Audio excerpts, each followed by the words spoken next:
বিশ্ববিদ্যালয়ে পড়ার সময়কাল থেকেই আমার ইচ্ছা ছিল রেমা কালেঙ্গা জয় করব, ঘুরে দেখব রেমা কালেঙ্গা। আর তার সুযোগ হয়ে গেল 25শে ডিসেম্বর। হঠাৎ করে এই প্ল্যান করে রওনা হলাম হবিগঞ্জের উদ্দেশ্যে। পৌঁছালামও বেশ দুপুরে দুপুরে। হবিগঞ্জে পৌঁছানোর পর বনে যাওয়ার জন্য আমরা কয়েকজন মিলে ভাড়া করে ফেললাম কয়েকটি বাইক।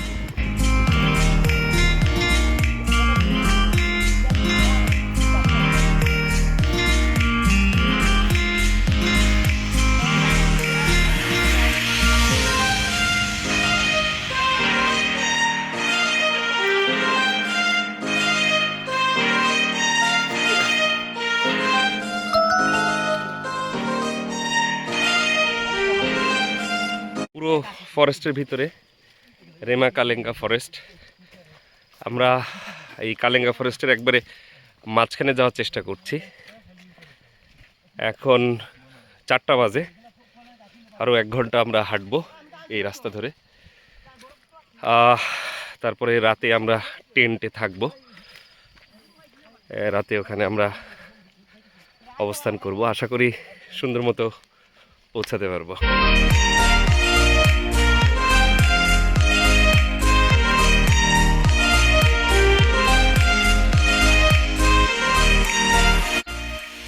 বনের যত গভীরে যাচ্ছি সৌন্দর্য ততই অন্যরকম মনে হচ্ছে।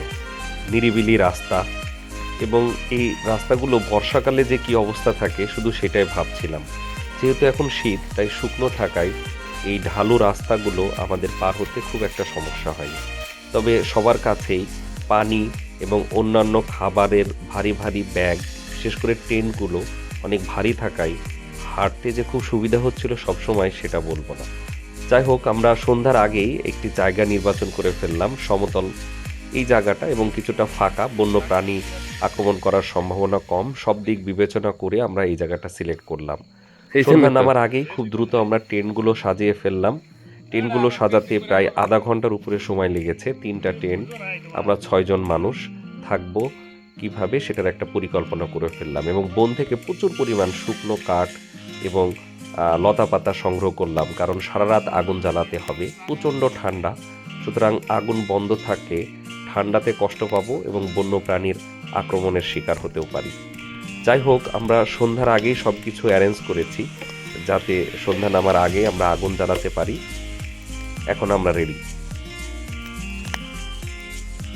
রাতে বেশ ভালোই গান হলো, গান অনেকক্ষণ চললো, যতক্ষণ পর্যন্ত আমাদের ক্ষুধা না লাগে। যদিও আমরা খুবই ক্ষুধার্ত ছিলাম, কারণ অনেক হেঁটেছি।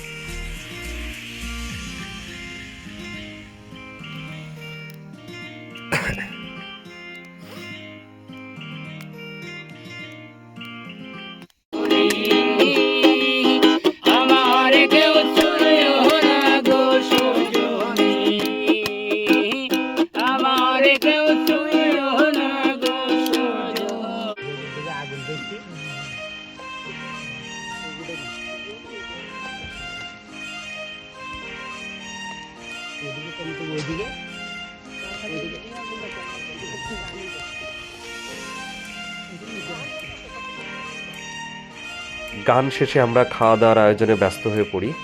আমরা আগে থেকে প্রসেসিং করা খাবারগুলো এখানে কিছুটা বারবিকিউ করার ট্রাই করি। খুব ভালো ফ্রাই হয়েছিল এরকম বলবো না, তবে এই পরিবেশে এটাই যথেষ্ট।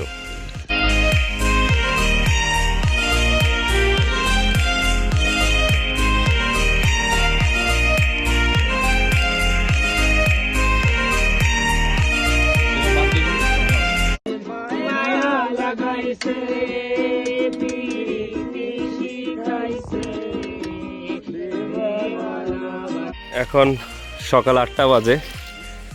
গভীর বনে প্রবেশ করেছি। রেমা থেকে কালেঙ্গা পর্যন্ত যাচ্ছি। 2 ঘন্টা মতো ট্রেকিং। মাঝখানে ছোট ছোট ছড়া আছে, কাদা পানি, সব পাড়িয়ে এখন আমরা সামনের দিকে আগাচ্ছি। বেশ বিপদসংকুল রাস্তা, অপরিচিত রাস্তা। দেখা যাক সামনে কি হয়। এত গভীর বনে আমাদের কারোরই যাওয়ার অভিজ্ঞতা নেই। সাফারি বা অন্যান্য কিছু যেগুলো করা হয় একটা নিরাপদ এলাকার মধ্যে। তবে আমরা রেমা থেকে যে কালেঙ্গা যাচ্ছি, এই রাস্তাটা একদমই নতুন, মানুষও কম চলাচল করে। স্থানীয় আমার বন্ধুর একজন ছাত্র থাকাতে আমরা সাহস করে যাত্রা শুরু করেছি। আশা করি আমরা সুন্দর মতো কালেঙ্গার গেটে পৌঁছাতে পারবো। ঘন্টাখানিক হলো হাঁটা শুরু করেছি, দেখা যাক সামনে কি অবস্থা দাঁড়ায়।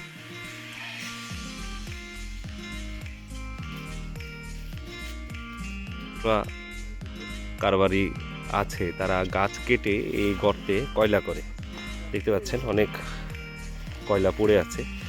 এখানে বিশাল আগুন দিয়ে কয়লা করে তারপরে সেখান থেকে কয়লাগুলো তারা নিয়ে যায়। একটা ভয়ঙ্কর অভিজ্ঞতার সম্মুখীন হতে যাচ্ছি। একবারে বনের মাঝে অনেকগুলো বন্য মহিষ এবং ওই দূরে কিছু গয়াল আছে। এরা শুধুমাত্র লবণ খাওয়ার জন্য মালিকের বাসায় যায়। পুরা ওয়াইল্ড, চেহারা দেখলেই বুঝতে পারছেন। একটা বিশাল দল খুব নিরীহ প্রাণীর মতো আমাদের দিকে তাকাচ্ছে। অবশেষে দুপুরের পর আমরা রেমা কালেঙ্গার ফ্রন্টে পৌঁছাইলাম, সার্থক এবং ঢাকায় ফিরে আসলাম। পুরো ট্রিপটাই ছিল আসলে স্মৃতিময়। এখনও মাঝে মাঝে এই ছবি বা ভিডিওগুলো দেখি, জানি না সৃষ্টিকর্তা আবার এরকম সুযোগ দিবে কিনা। যদি দেয় তবে হয়তোবা আর রেমা কালেঙ্গা যাওয়া হবে না, অন্য কোনো বনে অন্য কোনো জায়গায় অ্যাডভেঞ্চারের নেশায় আবার ছুটে যাব।